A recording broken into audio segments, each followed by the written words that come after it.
Ay sag scroll. Mag-vlogger na lang ang talan. Ayun lang ang akong asawa.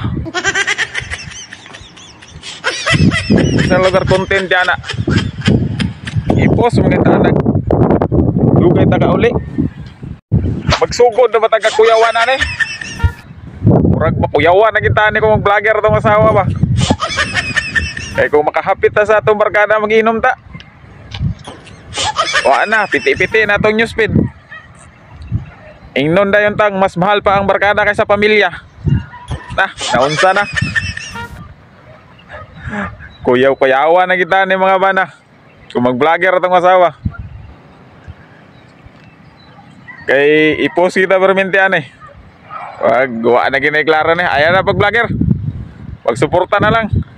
Ayaw na pag-vlogger ha. Ayaw na mo pag-vlogger ha, mga asawa. Ayaw na mo pag-vlogger.